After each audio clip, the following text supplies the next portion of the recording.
Evening feel different, ശരിയല്ലേ? ഒരു ദിവസത്തിൻ്റെ തിരക്കെല്ലാം കഴിയാറായ ടൈം. അതെ, സൺസെറ്റ് ആവാറായല്ലേ? വൈകുന്നേരം ആയാൽ ഒരു കപ്പ് ചായ അത് മസ്റ്റാണ്. ഇവിടെ ഇപ്പോൾ ഞാൻ ആലോചിക്കുന്നത് ഹെൽത്തി ആയിട്ട് ഗ്രീൻ ടീ കുടിക്കണോ അതോ അൺഹെൽത്തി ആയിട്ട് ചായ കുടിക്കണോ എന്നാ. ഒടുവിൽ ഞാൻ തീരുമാനിച്ചു ചായ കുടിക്കാം. ഉണ്ടാക്കിയാലോ? ബാ. അധികം ആൾക്കാർക്കും ചായ കുടിക്കുമ്പോൾ സ്ട്രെസ്സ് പതുക്കെ കുറയുമെന്ന് പറയുന്നത് കേൾക്കുന്നുണ്ട്. ശരിയാണോ? നിങ്ങൾക്ക് അങ്ങനെയാണോ? എനിക്ക് സ്ട്രെസ്സൊന്നും പതുക്കെ കുറയില്ല, പക്ഷേ എനിക്ക് കൂടുതലും ഇഷ്ടമാണ് കുടിക്കാൻ. ആദ്യമൊന്നും ഒട്ടും ഇഷ്ടമില്ലായിരുന്നു. എങ്ങനെയെങ്കിലും ഈ ചായ കുടിയൊന്ന് നിർത്തണമെന്നുണ്ട്.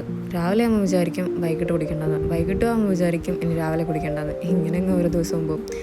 ദിവസം എത്ര ബിസി ആയാലും ഫ്യൂ പേജസ് അത് റീഡ് ചെയ്ത് ഫിനിഷ് ചെയ്യണമെന്ന് എനിക്ക് നിർബന്ധമുള്ള കാര്യമാണ്.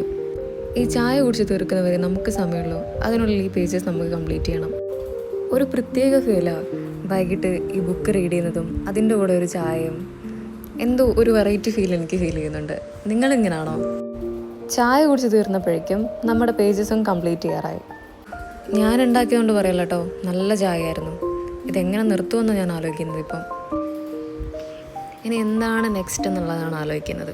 അപ്പോഴാണ് റൂമിലോട്ടേക്ക് പോയപ്പോൾ കണ്ടത്. ഇത് ഡെയിലി ലൈഫിൻ്റെ ഒരു ഭാഗമാണ് ഈ ക്ലീനിങ്. ഞാൻ എത്ര ക്ലീൻ ചെയ്താലും ഇങ്ങനെ തന്നെയാണ് എൻ്റെ റൂം ഇരിക്കുന്നത്. ഇനി നമുക്കിതൊക്കെ ഒന്ന് സെറ്റ് ചെയ്ത് വെക്കാം. ക്ലീനാക്കാൻ ഇഷ്ടമുള്ള കാര്യമാണ്, ബട്ട് അത് ക്ലീൻ ആക്കുമ്പോൾ ക്ലീനായി തന്നെ ഇരിക്കണം. അതിരിക്കില്ല, അപ്പോൾ ദേഷ്യം വരും. ഇങ്ങനെ കിടന്നാൽ മനസ്സിനൊരു സമാധാനം ഉണ്ടാവില്ല. അതുകൊണ്ട് സമാധാനം കിട്ടാനായിട്ട് ഞാൻ എപ്പോഴും ക്ലീൻ ചെയ്തുകൊണ്ടേയിരിക്കും. ഹാൻഡ് ഫാൻ ഇത് അധിക സമയം എൻ്റെ കൈ തന്നെയാണ് ഉണ്ടാവാറ്, പക്ഷെ എന്നാലും കാണുമ്പോൾ വീശിക്കൊണ്ടേയിരിക്കും. ബെഡ്ഷീറ്റ് അറേഞ്ച് ചെയ്ത് അത് ക്ലീനായി കാണുമ്പോൾ തന്നെ മനസ്സിന് ഭയങ്കര സാറ്റിസ്ഫാക്ഷനാണ്.